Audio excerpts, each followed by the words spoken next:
So they would be like intertwined in the shirt. Sounds confusing. I know. That's why I missed that step. But if you understand what I just said, that could be a good thing to do. Such an informative tutorial, I know. Following very closely with the picture from Shein, I was basically just copying the way it was supposed to look in the back. And I mean, come on. This looks pretty similar. Obviously the color's not correct, which we're gonna fix right away. But like, this is pretty close. I got this right dye in the shade teal. I'm hoping it'll give me the right glue. Now this whole thing was $7, but we're not gonna use it even close to the whole thing. So I'm gonna extrapolate the price out because, you know, we gotta do that.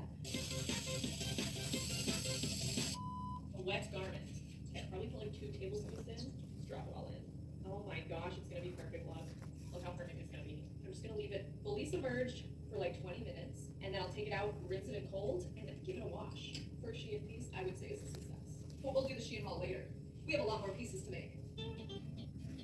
Okay, now we're gonna be tackling this striped dress. Now, I bought this remnant fabrics for $2.70. And originally I wanted it to be horizontal stripes like the picture, but there wasn't enough fabric for it, so it has to be vertical stripes. So we'll go with it. So this is gonna be a mini dress. It's important that this fabric is a little bit stretchy. It's a bodycon, so it's gotta have some stretch to it. Once we have that, we're gonna sew down the sides, and your dress is like almost complete. A little slit in the side, and then I hemmed the edges. Now, one thing I was thinking about when this is done, this would look really cute with a ruching detail. I'm just saying, a ruche would make this look very expensive. But that was that.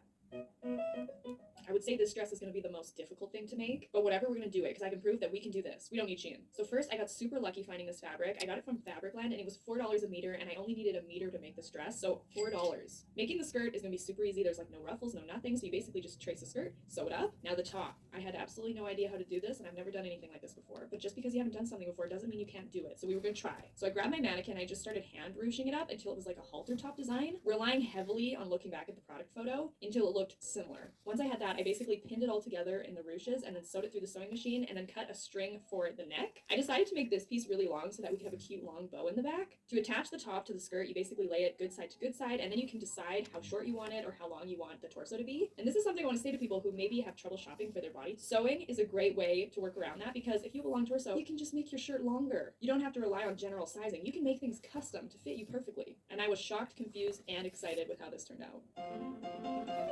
Okay, so next we're going to tackle the pants. Now, I know pants historically are hard to make, but trust me, get a stretchy fabric. You will thank me later. Now, their fabric is a little bit ribbed. Mine is not. I had slim pickings because I was using thrifted fabric. But once it's all said and done, if you're far away and squinting, these pants are going to look very, very similar. So first step side and from the crotch to the end of the pant. Ignore the crotch for now. It's going to connect later. And by later, I mean right now. Facing the two pieces pretty to pretty, so you have to put the leg in the other leg. Now, I remember in school I took a sewing class. It didn't help. But I remember I was making pajama shorts once, and I had to do this, and I was so confused, but I did it. And then I flipped my pants right side out, and it was literally as if I had just seen a magic trick. And at this point, you're going to have something that closely resembles pants. So you're going to want to hem them to your sides, as opposed to the cost of Shein, which was $7. So to make it yourself, it's more than 50% off Shein's price. Okay, making clay earrings is my ultimate new favorite thing. I did adjust these a little bit from the Shein ad, but I honestly think mine are cuter than the Shein one. I don't know, agree to disagree. But yeah, I really feel like these turned out great. I think they're so cute, and it's been a really fun pastime crafting earrings. The cost of clay can get pretty pricey depending on the colors, but again, the actual cost of the clay we used, I would say was around $1 worth of clay. Now the earring attachments was $11.99 for like 30, but we only used one, so 50 cents. So total $1.50 to make these earrings, as opposed to Shein's price, which is $3. Okay, I was a little nervous to make pants. I think when in doubt, get a stretchy fabric because it will hug your body and it will be forgiving.